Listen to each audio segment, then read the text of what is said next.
We all have a deep-seated desire to see our lives as a narrative, and each of us thinks of ourselves as the main characters in this plot. We do things, and these things have consequences. In many cases, this is true. Imagine you make a cold call to a potential customer. The conversation goes great, and you sign up a new client. This account turns out to be one of your bigger revenue generators, and a while later you get a promotion for your work with them. It's easy to attribute your eventual promotion to that single call, and in some sense this would be true. At the same time, we could equally easily ignore all the cold calls that we made that didn't pan out, or clients that we sign up that didn't go on to be our big revenue generators. The stories we tell ourselves are often the highlight reels. We just don't treat all the data the same.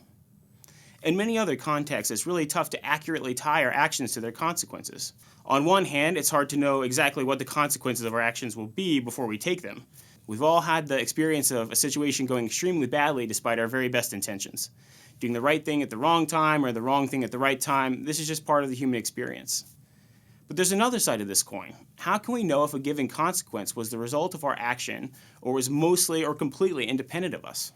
Let's think about the following example discussed at length by Danny Kahneman in his book Thinking Fast and Slow. So fighter pilots go through extensive training, and part of this training involves coaching by pilots with a lot more experience. Kahneman found that instructors felt very strongly that it was important to be very hard on students if they performed poorly on a mission. But why would they think this? Because after getting yelled at, students did much better on their next mission.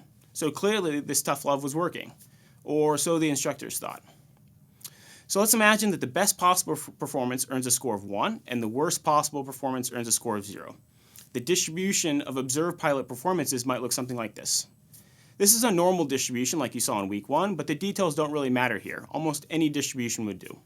So let's imagine a pilot does really poorly on a particular mission and scores a 0.25. Clearly not a good thing. The instructor has a lot of options here, but let's for the moment imagine she chooses to do nothing. So no yelling, no consoling, no anything. How would the pilot do the next round?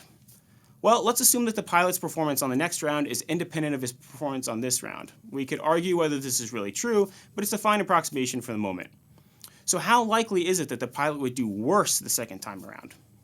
Well, we know that the probability of doing worse than 0.25 is just the area under the curve to the left of 0.25. In this case, less than 1% of the total area under the curve lies in this region. Said another way, there's less than a 1% chance that the pilot will do worse the second time around than he did the first time around. Maybe this isn't too surprising, though. The pilot did so bad the first time that it's actually very difficult to do worse the second time around. We could also think how likely it is for the pilot to do better the second time around. This is just the area under the curve to the right of 0.25. In this case, over 99% of the total area under the curve lies in this region. So there's over a 99% chance that the pilot will do better the second time around than the first.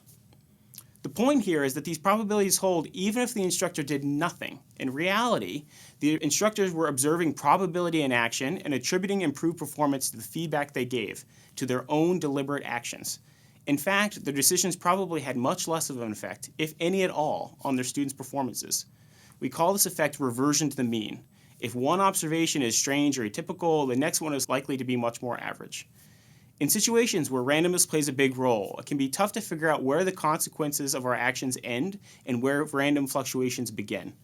And while it's tempting to attribute events to our deliberate, thoughtful action, it's typically a bad idea to con ourselves about stuff like this. After all, taking actions always costs something: money, time, energy, whatever. If the action we're taking is ultimately doing very little or nothing, but it's costing a lot, it's generally a bad idea. Those resources can be put to better use.